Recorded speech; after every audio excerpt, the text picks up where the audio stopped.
मार्गशीर्ष महीने की एकादशी कब है, जिसको कि हम अघन का महीना भी कहते हैं।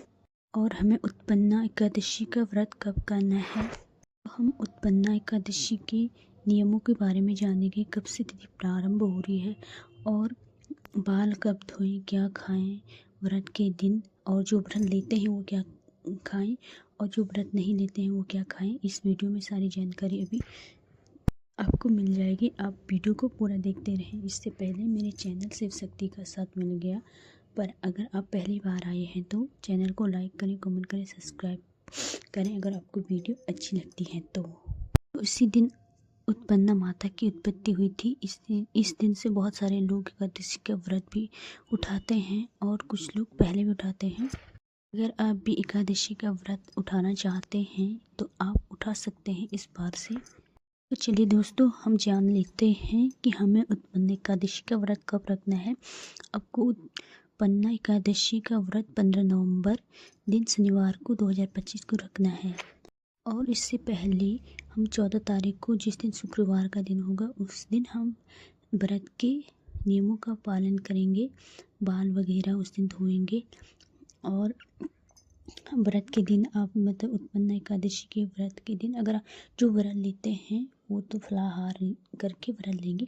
जो व्रत नहीं लेते हैं वो चावल वगैरह का सेवन ना करें उस दिन।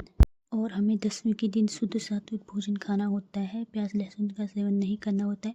मसूर की दाल और मूली खाकर हमें व्रत नहीं रखना होता है। हमें एकादशी के दिन विष्णु भगवान की पूजा करनी होती है।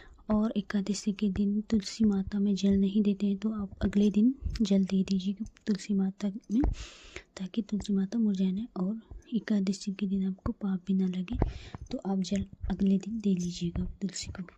और आपके घर में जो भी फलाहार है उसका सेवन करके आप व्रत रख सकते हैं। और जो भी आप अपने घर में प्रसाद वगैरह बनाते हैं, भोग वगैरह, उससे ही आप भगवान की पूजा कर सकते हैं।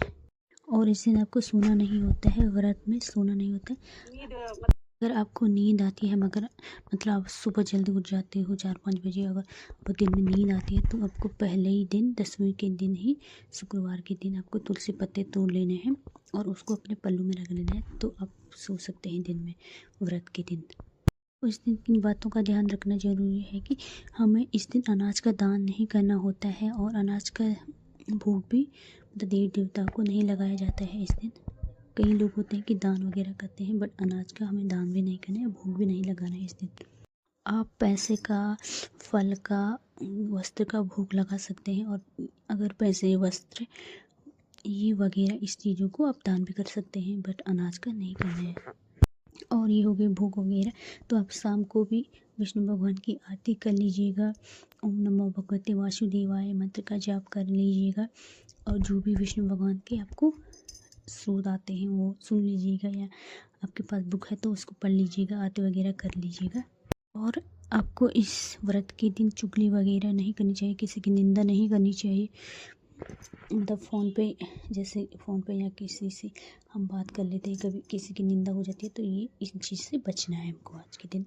तो अगले दिन 16 तारीख को पारण की विधि है। इस दिन हम सुबह नहा धो करके पारण की तिथि पे हम पारण करेंगे, पूजा वगैरह करके सुबह। तो आप पारण वगैरह सुबह पूजा के बाद ही कर सकते हैं, या तो कोई होते हैं कि दिन में करते हैं 1-2 बजे के बाद। तो आप देख लीजिएगा आप कैसे करते हैं। अगर आप दिन में करते हैं तो आप बीच में फलाहार कर लें, तब आप पारण कर सकते हैं, या तो सुबह ही पूजा के बाद आप पारण कर सकते हैं।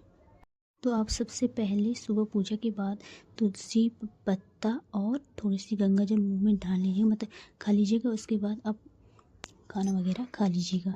और इस दिन आप दान वगैरह ज़रूर से कर लीजिएगा।